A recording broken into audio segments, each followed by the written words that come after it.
কুকুৰ শৃগাল গদৰ্ভৰ আত্মাৰাম জানিয়া হবাকো কৰিবা প্ৰণাম। তো এই ভিডিঅ'টোৰ দ্বাৰা আমি শংকৰদেৱৰ জীৱনগাথাৰ লগতে তেওঁৰ বিশাল সৃষ্টিৰাজিৰ এটি আভাস আপোনালোকৰ আগত দাঙি ধৰিবলৈ চেষ্টা কৰিম। তো নমস্কাৰ সকলোকে, নলেজ আছামৰ অন্য এটা ভিডিঅ'লৈ আপোনালোক সকলোকে স্বাগতম জনাইছোঁ।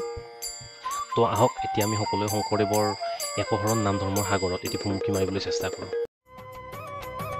শংকৰদেৱ কিনো তোমাৰ লীলা, কত ৰাতি ভকতক নামেৰে মোহিলা। শংকৰদেৱৰ জন্ম হৈছিলে 1449 খ্ৰীষ্টাব্দত। সেই সময়ৰ বৰদোৱাৰ আলিপুখুৰীত, আৰু এয়া বৰ্তমান নগাঁও চহৰত অৱস্থিত। শংকৰদেৱ আমি সকলোৱে জানো যে 12 ভূঞাৰ বংশধৰ হৈছিলে, আৰু তেওঁ এটা কায়স্থ পৰিয়ালত জন্মগ্ৰহণ হৈছিলে তেওঁৰ, আৰু তেওঁৰ পৰিয়াল আদিপুৰুষৰ পৰা শক্তিজিমৰ প্ৰতি ইনক্লাইণ্ড আছিলে। শংকৰদেৱৰ যিটো জন্ম নাম আছিলে সেই নামটো হৈছিলে শংকৰাবৰ। শংকৰদেৱৰ 7 বছৰ বয়সত তেওঁৰ পিতৃ স্মলপক্সত আক্ৰান্ত হৈ তেওঁৰ মৃত্যু হৈছিলে, আৰু শংকৰদেৱৰ জন্মৰ কিছুদিন পিছতে তেওঁৰ মাক সূৰ্যৱতীৰো মৃত্যু হৈছিলে। তো সেয়েহে পৰৱৰ্তী সময়ছোৱাত তেওঁৰ বুঢ়ীমাক খেৰুতীয়ে তেওঁক তুলি তালি ডাঙৰ দীঘল কৰিছিলে। শংকৰদেৱ সৰুৰ পৰা খেলা ধূলাৰ প্ৰতি খুব বাৰুকৈ আকৃষ্ট আছিলে, আৰু যিহেতু তেওঁ এটা পজিশ্যনত অধিষ্ঠিত হ'ব লাগিব, এই সকলোবোৰ ফেক্টৰ কনচিডাৰ কৰি তেওঁৰ বুঢ়ীমাক খেৰুতীয়ে কি কৰিছিলে, 12 বছৰ বয়সত মহেন্দ্ৰ কন্দলীৰ তল এখনত তেওঁ শংকৰদেৱক এডমিট কৰাই দিছিলে। তলত নামভৰ্তি হৈয়ে শংকৰদেৱে কি কৰিছিলে, কোনো ধৰণৰ ভাৱেল বা কনচনেণ্টৰ নলেজ নোলোৱাকৈ কৰতল কমল নামেৰে আকাৰিকাৰ নোহোৱাকৈ এটা কবিতা ৰচনা কৰি পেলাইছিলে। আৰু এই সময়ছোৱাতে শংকৰদেৱে কি কৰিছিলে, তেওঁৰ জীৱনৰ যি প্ৰথমখন গ্ৰন্থ হৰিচন্দ্ৰ উপাখ্যান সেয়াও ৰচনা কৰিছিলে। তো শংকৰদেৱৰ এই প্ৰতিভাসমূহৰ প্ৰতি আকৃষ্ট হৈ সেই সময়ৰ তেওঁৰ যিগৰাকী তলৰ আচাৰ্য হৈছিলে মহেন্দ্ৰ কন্দলী, তেওঁ বাৰুকৈ অতিভূত হৈ পৰিছিলে, আৰু শংকৰদেৱক যিটো টাইটেল শংকৰদেৱ, সেই টাইটেলটো দি দিছিলে। অৰ্থাৎ এতিয়াৰ পৰা পৰৱৰ্তী সময়লৈকে শংকৰাবৰ শংকৰদেৱ নামেৰে সমগ্ৰ বিশ্বতে অভিহিত হ'ব। প্ৰায় 20 বছৰ বয়সলৈকে তলত শিক্ষা গ্ৰহণ কৰি য'ত তেওঁ বিভিন্ন ধৰণৰ ধৰ্মগ্ৰন্থ অধ্যয়নৰ লগতে স্পিৰিচুৱেল লেচন তেওঁ লাভ কৰিছিলে। তাৰ পৰৱৰ্তী সময়ছোৱাত তেওঁ ঘৰলৈকে গুচি আহিলে। ঘৰলৈ গুচি আহি তেওঁ কি কৰিছিলে, তেওঁৰ যি ভূঞাচী পজিশ্যন আছিলে, যিটো তেওঁৰ ইনহেৰেণ্ট পজিশ্যন আছিলে, সেয়া তেওঁ অধিষ্ঠিত হ'লে সেই পদবীত। যিহেতু তেওঁৰ বয়স খুবেই তাকৰ আছিলে, অৰ্থাৎ তেওঁ ডেকা আছিলে সেই সময়ত, ভূঞাচী যেতিয়া তেওঁ ভূঞাচী পদবীত অধিষ্ঠিত হৈছিলে, তো সেয়ে সকলোৱে তেওঁক ডেকাগিৰি বুলি অভিহিত কৰিছিলে। সেই সময়ত আলিপুখুৰী এৰিয়াটোত কিছু প্ৰব্লেমৰ দ্বাৰা আক্ৰান্ত হৈ শংকৰদেৱে কি কৰিছিলে, বৰদোৱালৈকে উঠি আহিছিলে সপৰিবাৰে। তাৰ পৰৱৰ্তী সময়ছোৱাত, অৰ্থাৎ তেওঁৰ 20s যেতিয়া এৰা চলি আহিছিলে, সেইখিনি টাইমত শংকৰদেৱক তেওঁৰ বুঢ়ীমাক খেৰুতে কি কৰিছিলে, সূৰ্যাৱতী নামৰ এগৰাকী ছোৱালীৰ লগত তেওঁক বিবাহপাশত আবদ্ধ কৰাই দিছিলে। পৰৱৰ্তী সময়ত শংকৰদেৱৰ এজনী ছোৱালীৰ জন্ম হয় মনু নামেৰে, আৰু এই নামটো তেওঁৰ বুঢ়ীমাক খেৰুতীয়ে দিছিলে। এই ছোৱালীজনীক জন্ম দিয়ে শংকৰদেৱৰ পত্নী সূৰ্যাৱতীৰ মৃত্যু হয়, আৰু শংকৰদেৱৰ এই পত্নীৰ মৃত্যুৱে শংকৰদেৱৰ যি বৈষ্ণৱিজমৰ প্ৰতি যি ইনক্লাইনেশ্যন গ্ৰ' হৈ আহিছিলে, সেই ইনক্লাইনেশ্যন অৰ্থাৎ গ্ৰয়িং ইনক্লাইনেশ্যনক এটা ইম্পেটাছ প্ৰভাইড কৰিছিলে। তো তাৰ পৰৱৰ্তী সময়ত তেওঁ কি কৰিলে, তেওঁৰ নিজৰ জীয়ৰীক হৰি নামৰ এগৰাকী 12 ভূঞাৰ লগত বিবাহপাশত আবদ্ধ কৰাই তেওঁ তীৰ্থ ভ্ৰমণৰ যোজা কৰিলে। তাৰোপৰি তেওঁ কি কৰিছিলে, তেওঁৰ যি ভূঞাচীপ, সেই ভূঞাচীপৰ পজিশ্যনক তেওঁৰ খুৰায়েক জয়ন্তৰ মাধৱক অভিষিত কৰালে। 1481 খ্ৰীষ্টাব্দত তেওঁৰ প্ৰথম যি পিলগ্ৰিমেজ তেওঁ আৰম্ভ কৰিলে, আৰু তেওঁৰ সহযাত্ৰী হৈছিলে আন 17জন ব্যক্তি। তাৰ ভিতৰত প্ৰধান আছিলে ৰামৰাম, আৰু তেওঁৰ যি আচাৰ্য হৈছিলে মাধৱ কন্দলী, তেওঁলোক প্ৰধান আছিলে। শংকৰদেৱে প্ৰায় 12 বছৰ ধৰি তীৰ্থ ভ্ৰমণ কৰিছিলে। এই তীৰ্থ ভ্ৰমণৰ কালছোৱাত তেওঁ গয়া, মথুৰা, ৰামেশ্বৰম, পুৰী ইত্যাদি বিভিন্ন ধৰণৰ যিবোৰ বৈষ্ণৱবাদ বা বৈষ্ণৱ ধৰ্মৰ লগত ৰিলেটেড স্থান আছিলে, সেই স্থানসমূহ তেওঁ পৰিভ্ৰমণ কৰিছিলে। তদুপৰি তেওঁ পুৰী অৰ্থাৎ উৰিষ্যাত যি জগন্নাথ মন্দিৰ আছিলে, তাত তেওঁ ভালেকেইবছৰ সময় অতিবাহিত কৰিছিলে। তদুপৰি তেওঁ এই উৰিষ্যাত অৰ্থাৎ এই পুৰীত তেওঁ কি কৰিছিলে, জগন্নাথ মন্দিৰত ব্ৰহ্মপুৰাণখন অধ্যয়ন কৰি তাৰ ব্যাখ্যা জনসাধাৰণৰ তাৰ যিবোৰ পুৰোহিত আছিলে তেওঁলোকৰ আগত দাঙি ধৰিছিলে। তদুপৰি তেওঁ যেতিয়া বদ্ৰাশ্ৰমত আছিলে, সেই সময়ত তেওঁৰ যিটো প্ৰথম বৰগীত আছিলে মন মেৰি ৰামচৰণেহি লাগু, সেয়া তেওঁ ব্ৰজৱলী ভাষাত ৰচনা কৰিছিল, আৰু এইটো তেওঁৰ প্ৰথম বৰগীত আছিলে। তাৰ পৰৱৰ্তী সময়ছোৱাত তেওঁ 1493 খ্ৰীষ্টাব্দত বৰদোৱালৈকে ঘূৰি আহিছিলে। আৰু এইখিনিত আপোনালোকক এটা কথা কৈ থৈ দিওঁ, যেতিয়া শংকৰদেৱ তীৰ্থ ভ্ৰমণলৈকে গুচি গৈছিলে, তাৰ পৰৱৰ্তী সময়ছোৱাত কি কৰিছিলে, তেওঁৰ ফেমিলিয়ে বৰদোৱাৰ পৰা পুনৰ আলিপুখুৰীলৈকে উভতি আহিছিলে। তাৰপিছত যেতিয়া শংকৰদেৱ আলিপুখুৰীলৈকে উভতি আহিলে, তেতিয়া পুনৰ তেওঁ কি কৰা হৈছিলে, শিৰোমণি চিফ এই পদবীটো ল'বৰ কাৰণে তেওঁক জোৰ কৰা হৈছিলে, কিন্তু তেওঁ কি কৰিছিলে, এইটো ৰিফিউজ কৰিছিলে। আৰু তাৰ পৰৱৰ্তী সময়ছোৱাত তেওঁৰ বুঢ়ীমাক খেৰসূতীয়ে পুনৰ তেওঁক বৈবাহিক জীৱনত আবদ্ধ হ'বলৈ অনুৰোধ জনাইছিলে, আৰু বুঢ়ীমাকৰ এই আদেশ শিৰোধাৰ্য কৰি তেওঁ শংকৰদেৱে কি কৰিছিলে, কালিন্দী নামৰ এগৰাকী তিৰোতাৰ লগত ক্ষমা কৰিব ছোৱালীৰ লগত বিবাহপাশত আবদ্ধ হৈছিলে। আৰু পৰৱৰ্তী সময়ত কি কৰিছিলে, পুনৰ তেওঁলোক বৰদোৱালৈকে উভতি গৈছিলে। আৰু এই বৰদোৱাত তেওঁ এখন থান এষ্টাব্লিছ কৰিছিলে। বহুতে ক'ব খোজে যে এই থানখন সত্ৰৰ যিটো বৰ্তমানৰ মেইন ষ্ট্ৰাকচাৰ, নামঘৰ, হাতী আৰু কীৰ্তনঘৰ, তো এই থানখন বহুতো ইতিহাসবিদে বৰ্তমানৰ সত্ৰৰ ষ্ট্ৰাকচাৰৰ সমবিচাৰ বুলি অভিহিত কৰিব খোজে। এই সময়ছোৱাতে তেওঁ কি কৰিছিলে, ভক্তি প্ৰদীপ আৰু ৰুক্মিণী হৰণ এই দুখন গ্ৰন্থ তেওঁ ৰচনা কৰিছিলে। সেই সময়ত এজন ফেমাছ বৈষ্ণৱ চাইণ্ট আছিলে জগদীশ মিশ্ৰা।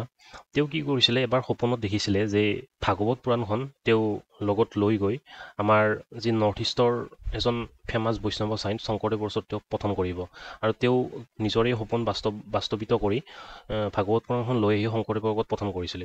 তো বহুতো ইতিহাসবিদে এইটো ক'ব খোজে যে এইটোৱে সেইটো পইণ্ট আছিলে যিটোৱে শংকৰদেৱক এটা নতুন ধৰ্ম প্ৰচাৰ কৰিবলৈ উদ্বুদ্ধ কৰিছিলে। বিশেষকৈ আমাৰ যি মহেশ চন্দ্ৰ নেওগ ছাৰ ইতিহাসবিদ, তেখেতেও এইটো মতবাদ দাঙি ধৰে। তো এই ভাগৱত পুৰাণৰ পঠন শুনি শংকৰদেৱে কি কৰিছিলে, এখন কাব্য নাটক ৰচনা কৰি তাক উপস্থাপন কৰিছিলে, আৰু তাৰ নাম আছিলে চিহ্নযাত্ৰা। আৰু ইয়াৰ সূত্ৰধাৰৰ ভূমিকাত তেওঁ নিজে অৱতীৰ্ণ হৈছিলে। তদুপৰি যিটো পইণ্টত তেওঁ ধৰ্ম প্ৰচাৰৰ সংকল্প লৈছিলে, সেইখিনি পইণ্টত কেইজনমান বৰেণ্য ব্যক্তিয়ে তেওঁৰ ওচৰত শৰণ লৈছিলে। তাৰ ভিতৰত হৰিৰাম, ৰামাৰাম আৰু তেওঁৰ আচাৰ্য মহেন্দ্ৰ কন্দলী প্ৰধান আছিলে। তাৰ পৰৱৰ্তী সময়ত কি হৈছিলে, এই যিহেতু বৰদোৱাৰ সেইখিনি অঞ্চলত ভূঞাসকলৰ যিটো হোল্ড, সেই হোল্ডটো ভালেখিনি ষ্ট্ৰং আছিলে। তো এই ভূঞাসকলৰ কছাৰীসকলৰ লগত এখন যুদ্ধ হৈছিলে। তো সেই যুদ্ধৰ পৰিণতি স্বৰূপে কি কৰিছিলে, শংকৰদেৱে সপৰিবাৰ সহিতে ৰৌতালৈকে উঠি গুচি গৈছিলে। সেই সময়ত কোচ ৰজা আছিলে বিশ্বসিংহ। এই বিশ্বসিংহৰ আহোম ৰজাৰ লগত এখন যুদ্ধ হৈছিলে।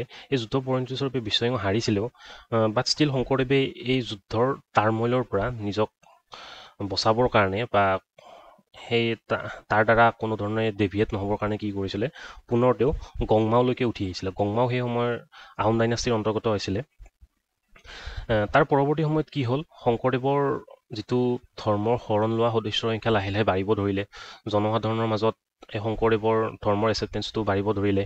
তদুপৰি আহোমৰ যি অপ্ৰেছিভ টেক্সেশ্যন ছিষ্টেম আছিলে, তাৰ লগতে যি পাইক ছিষ্টেম আছিলে, আৰু তদুপৰি যিটো ব্ৰাহ্মণৰ ডমিনেঞ্চ, সেইটো বাঢ়িব ধৰিছিলে। তো এই সকলোবোৰ ফেক্টৰে সাধাৰণ জনসাধাৰণক কি কৰিছিলে, এটা নতুন ধৰ্মৰ সন্ধানত তেওঁলোকক কম্পেল কৰিছিলে, যিটোৱে তেওঁলোকক এটা ডিগনিফাইড লাইফ প্ৰভাইড কৰিব পাৰে। আৰু সেই সময়তো শংকৰদেৱে এই ধৰ্মটোৰ প্ৰচাৰ ষ্টাৰ্ট কৰিছিলে।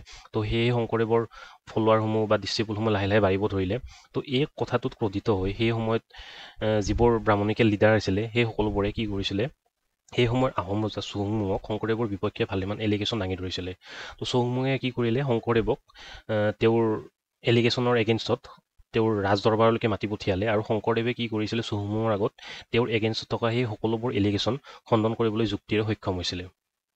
তো তাৰ পৰৱৰ্তী সময়ত কি হ'ল, শংকৰদেৱৰ যিজন জোৱাইক আছিলে হৰি, তেওঁ আহোম এডমিনিষ্ট্ৰেশ্যনত সোমাই পৰিলে। আৰু তেওঁলোক লাহেকৈ কি কৰিলে, সেই সময়ৰ যি থুৱাহাটী অঞ্চল আছিলে আহতগুৰিৰ ওচৰত, যিটো ব্ৰহ্মপুত্ৰই খান্দি নিশ্চিহ্ন কৰি পেলাইছে এতিয়া, তো সেই আহতগুৰিত শংকৰদেৱে তেওঁৰ এখন থান প্ৰতিষ্ঠা কৰিলে। তো এই আহতগুৰিত অৰ্থাৎ থুৱাহাটীতে কি হৈছিলে, শংকৰদেৱ আৰু মাধৱদেৱৰ যি মণিকাঞ্চন সংযোগ, সেয়া সংঘটিত হৈছিলে। তো যেতিয়াই হৰি এডমিনিষ্ট্ৰেশ্যনত সোমাই পৰিলে, তো এদিনাখন কি হৈছিলে, আহোমৰ কেইজনমান বিষয়াই এই থুৱাহাটীৰ নিয়াৰবাই অঞ্চলত হাতী ধৰিবৰ কাৰণে গৈছিলে। কিন্তু সেই হাতী ধৰা কাৰ্যত এই শংকৰদেৱৰ যিজন জোৱাইক হৰি, তেওঁ উপস্থিত নাছিলে। আৰু তদুপৰি এই ভূঞাসকলে কি কৰিছিলে, হাতী ধৰা কাৰ্যটোত লিড লৈছিলে। সেই হাতী ধৰা কাৰ্যত ভালেকেইটা হাতী কি হৈছিলে, তেওঁলোকৰ ভূঞাসকলে যি বেৰিকেড এষ্টাব্লিছ কৰিছিলে হাতী ধৰিবৰ কাৰণে, সেই বেৰিকেড ভাঙি হাতীসমূহ পলাই যাবলৈ সক্ষম হৈছিলে কেইটামান। তো এই কথাটোত ক্ৰোধিত হৈ কি কৰিলে, আহোম বিষয়াসকলে শংকৰদেৱৰ জোৱাইক হৰিক মৃত্যুদণ্ড বিহিলে আৰু মাধৱদেৱক কিছু বছৰৰ কাৰণে কাৰায়ত্ত কৰিলে। তো এই সকলোবোৰ ফেক্টৰ কনচিডাৰ কৰি শংকৰদেৱে কি কৰিলে, সেই সময়ৰ যি কোচ ডাইনাষ্টিৰ অন্তৰ্গত সোণপৰা নামৰ ঠাই, সেই সোণপৰা নামৰ ঠাইলৈকে তেওঁ নিজৰ ফেমিলিৰ সৈতে চিফ্ট কৰিলে। কি হৈছিলে, পোনপ্ৰথমে তেওঁ এটা বেলেগ ঠাইত কোচ ডাইনাষ্টিৰ অন্তৰ্গত এক বেলেগ ঠাইত তেওঁ নিজকে অধিষ্ঠিত কৰিছিলে। কিন্তু অতি শীঘ্ৰে তাত কি হ'ল, তাৰ পানীটো ইমানেই এলকালিনযুক্ত আছিলে যে মাধৱদেৱৰ যিগৰাকী মাতৃ আছিলে, সেই পানী গ্ৰহণ কৰি তেওঁৰ মৃত্যু হ'ল। তো সেয়ে শংকৰদেৱে কি কৰিছিলে, সোণপৰালৈকে পুনৰ তেওঁৰ পজিশ্যনটো শ্বিফ্ট কৰিছিলে। তাৰ পৰৱৰ্তী সময়ছোৱাত কি হ'ল, শংকৰদেৱে তেওঁৰ নিজৰ যি দ্বিতীয়বাৰৰ বাবে পিলগ্ৰিমেজ ষ্টাৰ্ট কৰিছিলে সেয়া তেওঁ সম্পাদিত কৰিলে। আৰু সেই পিলগ্ৰিমেজটো কেৱল ছমাহৰেই আছিলে। ছমাহৰ এইকাৰণেই আছিলে যে শংকৰদেৱৰ পত্নী কালিন্দীয়ে মাধৱদেৱক অনুৰোধ কৰিছিলে যে যাতে তেওঁলোক পুৰীৰ পৰা আগলৈকে আৰু নাযায়। তো সেই অনুৰোধ ৰক্ষা কৰি তেওঁলোকে পুৰীৰ পৰা ছমাহৰ ভিতৰতে উভতি আহিলে। তো শংকৰদেৱৰ যি গ্ৰয়িং ইনফ্লুৱেঞ্চ ইয়াতো লাহে লাহে বাঢ়িব ধৰিলে। আৰু এই কথাবিলাকত ক্ৰোধিত হৈ এই কোচ ডাইনাষ্টিৰ অন্তৰ্গত যিবোৰ ব্ৰাহ্মণিকেল লিডাৰ আছিলে এই সকলোবোৰে নৰনাৰায়ণৰ এগেইনষ্টত শংকৰদেৱৰ বিপক্ষে বিভিন্ন ধৰণৰ কথা লগাবলৈ ধৰিলে। তো নৰনাৰায়ণক ক্ৰোধিত হৈ শংকৰদেৱক এৰেষ্ট কৰাৰ কাৰণে অৰ্ডাৰ দিছিলে। কিন্তু চিলাৰাই কি কৰিছিলে, শংকৰদেৱৰ ভক্ত হৈছিলে বা ডিচিপুল হৈছিলে। তো শংকৰদেৱক তেওঁ বচাই মেলি আশ্বস্ত প্ৰদান কৰি তেওঁ নৰনাৰায়ণৰ ওচৰলৈকে লৈ গৈছিলে। তাৰপিছত নৰনাৰায়ণৰ ওচৰত শংকৰদেৱে নিজৰ যুক্তিৰ দ্বাৰা তেওঁৰ এগেইনষ্টত যিমানবোৰ এলিগেশ্যন আছিলে সকলোবোৰ তেওঁ দমন কৰিবলৈ সক্ষম হৈছিলে। তো তাৰ পৰৱৰ্তী সময়ছোৱাত তেওঁৰ এই যুক্তি কাৰ্যত বা তেওঁৰ যি স্পিৰিচুৱেলিটি তাত আকৃষ্ট হৈ নৰনাৰায়ণে তেওঁৰ নিজৰ সিংহাসনৰ ওচৰত পজিশ্যন এটা শংকৰদেৱক দি দিছিলে। তো লাহে লাহে তেনেকৈ শংকৰদেৱৰ পাটবাউসীত এখন থান এখন এষ্টাব্লিছ কৰিলে আৰু তেনেকৈ চলি থাকিব ধৰিলে। তাৰ পৰৱৰ্তী সময়ছোৱাত কি হ'ল, চিলাৰাই আৰু নৰনাৰায়ণৰ অনুৰোধ মৰ্মে শংকৰদেৱে কি কৰিছিলে, এখন শ্ৰীকৃষ্ণৰ বাল্যকালৰ বিভিন্ন ধৰণৰ লীলাক্ৰিয়া দেখুৱাই কাপোৰ এখন বৈ উলিয়াইছিলে আৰু সেই কাপোৰখনক তেওঁ নাম দিছিলে বৃন্দাবনী বস্ত্ৰ। সেই বস্ত্ৰখন বৰ্তমান লণ্ডনৰ এটা মিউজিয়ামত তাৰ কিছু অংশ প্ৰিজাৰ্ভ হৈ আছে। তাৰ পৰৱৰ্তী সময়ছোৱাত কি হ'ল, ৰজা নৰনাৰায়ণে শংকৰদেৱক তেওঁ নিজক ডিচিপুল হিচাপত এষ্টাব্লিছ কৰিবলৈ অনুৰোধ জনালে। কিন্তু শংকৰদেৱে এজন ৰজাক বিশেষকৈ তেওঁৰ ডিচিপুল হিচাপত একচেপ্ট কৰিবলৈ সহমত প্ৰদান কৰা নাছিলে। তো অৱশেষত তেওঁ নৰনাৰায়ণক কনভাৰ্ট নকৰিলে। তাৰ পৰৱৰ্তী সময়ছোৱাত তেওঁ কি কৰিলে, তেওঁৰ ভৱিষ্যতৰ যি কাৰ্যপন্থা সেই কাৰ্যপন্থাৰ বিষয়ে মাধৱদেৱ আৰু তেওঁৰ অন্যান্য ডিচিপুলসকলক বুজাই মেলি থৈ তাৰপিছত তেওঁ ভেলাডংগালৈকে গুচি আহিলে আৰু জীৱনৰ বিয়লি বেলালৈকে তাত তেওঁ সময় অতিবাহিত কৰিছিলে। তেওঁ অৱশেষত কি হৈছিলে, এটা বডিত ফোহা এটা ওলাই তেওঁ তেনেকৈ মৃত্যুবৰণ কৰিছিলে।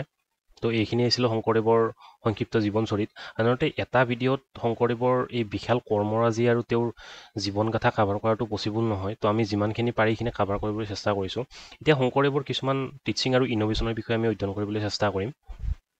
শংকৰদেৱৰ যিটো টিচিং ষ্টাইল আছিলে সেই টিচিং ষ্টাইলটো তেওঁ মাৰ্চ কৰিছিলে উপনিষদিক ফিলচফি অফ এনলাইটমেণ্ট বাই নলেজ, অৰ্থাৎ উপনিষদে যি এনলাইটমেণ্টৰ পথ প্ৰভাইড কৰে নলেজৰ দ্বাৰা, সেইটো plus pure devotion to supreme God as preach by Bhagavad Gita, অৰ্থাৎ তেওঁ ভাগৱত গীতাই প্ৰভাইড কৰা যিটো এনলাইটমেণ্টৰ মাৰ্ক সুপ্ৰিম ডেভচন আৰু উপনিষদে প্ৰভাইড কৰা এনলাইটমেণ্টৰ মাৰ্ক অৰ্থাৎ নলেজ, এই দুটাক ব্লেণ্ড কৰি তেওঁ এটা নতুন মাৰ্ক এটা আমাক প্ৰভাইড কৰিছিলে এনলাইটমেণ্টৰ কাৰণে।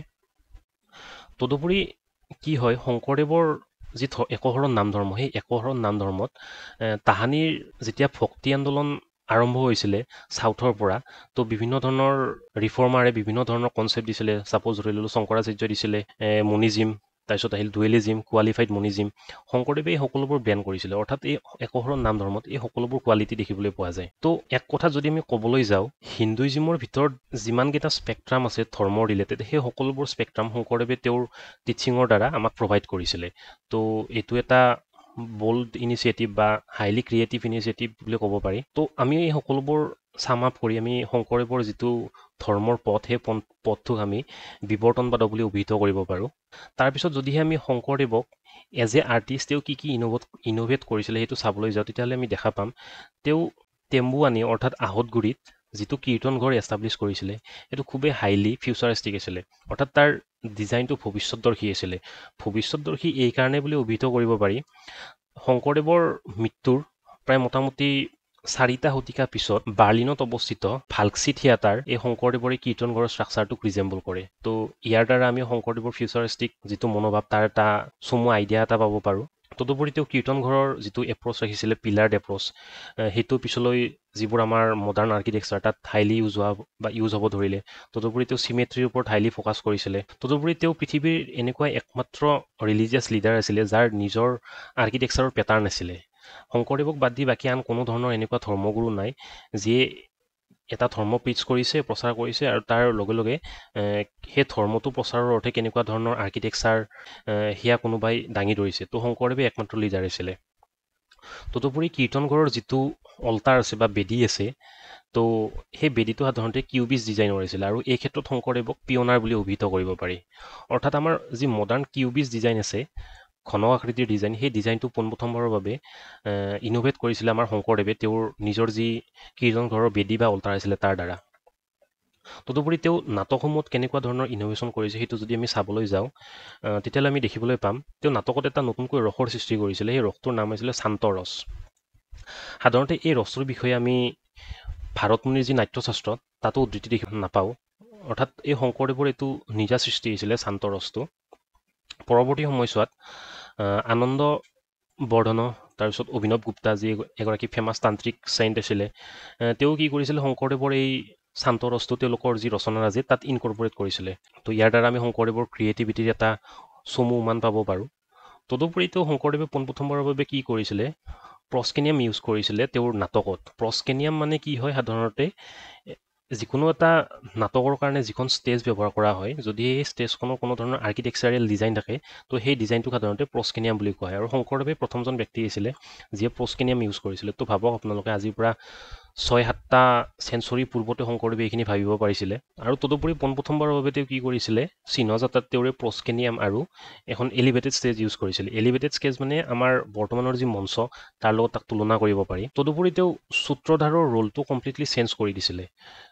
অৰ্থাৎ সাধাৰণতে দেখা যায় যিবোৰ নাটকত সূত্ৰধাৰ থাকে, সূত্ৰধাৰৰ ৰোল এইখিনিলৈকে যেতিয়ালৈকে এই অভিনেতাসমূহ মঞ্চত প্ৰৱেশ কৰিব আৰু তেওঁলোকক বিভিন্ন ধৰণৰ ডাইৰেকশ্যন দিব, সেইখিনিলৈকে সূত্ৰধাৰৰ ৰোল আছিলে। কিন্তু শংকৰদেৱে কমপ্লিটলি এই ৰোলটোক ইনোভেট কৰি আদিৰ পৰা অন্তলৈকে এটা বিশেষ গুৰু দায়িত্ব বা গুৰুভাৰ এটা প্ৰদান কৰিছিলে সূত্ৰধাৰৰ ৰোলটোক।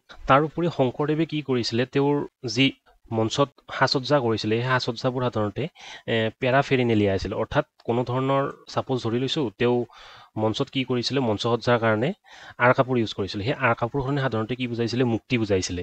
তো অৰ্থাৎ তেওঁ সকলোবোৰ চিম্বলিক মেনাৰত সাধাৰণতে মঞ্চ সজ্জা তেওঁ সজাইছিলে। তদুপৰি তেওঁ পোনপ্ৰথমবাৰৰ বাবে কি কৰিছিলে, টকত ড্ৰপ স্কিন ইউজ কৰিছিলে। ড্ৰপ স্কিন মানে সাধাৰণতে এটা খণ্ড শেষ হোৱাৰ পিছত আন এটা পৰৱৰ্তী খণ্ডলৈকে আগবঢ়াৰ কাৰণে যিখিনি মঞ্চ সজ্জা কৰিবলগীয়া হয়, তো সেইখিনি কৰিবৰ কাৰণে সাধাৰণতে যিখন আঁৰ কাপোৰ দিয়া হয় সেইখনক ড্ৰপ স্কিন বুলি জনা যায়।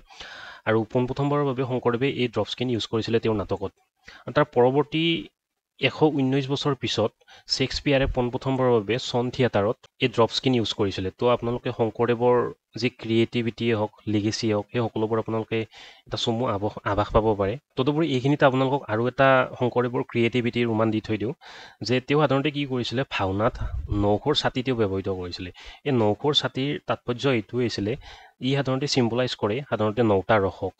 তো ইয়াৰ দ্বাৰা আপোনালোকে থুলমূলকৈ হ'লেও শংকৰদেৱৰ বিশাল সৃষ্টিৰাজিৰ এটা চমু আভাস পাবলৈ সক্ষম হৈছে। এতিয়া আপোনালোকলৈ এটা কুৱেশ্যন এৰিব বিচাৰিছোঁ যে শংকৰদেৱৰ প্ৰথমখন গ্ৰন্থ কোনখন আছিলে বা তেওঁৰ ফাৰ্ষ্ট ক্ৰিয়েশ্যন কোনখন আছিলে? এনচাৰকেইটা হৈছে হৰিচন্দ্ৰ উপাখ্যান, গুণমালা, ভক্তিৰত্নাৱলী, তাৰপিছত চিহ্নযাত্ৰা। ইয়াৰ এনচাৰটো আপোনালোকে কমেণ্ট বক্সৰ দ্বাৰা আমাক জনাব পাৰে। যদিহে ভিডিঅ'টো ভাল লাগিছে তেতিয়াহ'লে লাইক, শ্বেয়াৰ, ছাবস্ক্ৰাইব কৰি দিব। আজিলৈ ইমানখিনি আহিছিলে। নেক্সট পৰৱৰ্তী ভিডিঅ'ত আকৌ লগ পাম। ধন্যবাদ।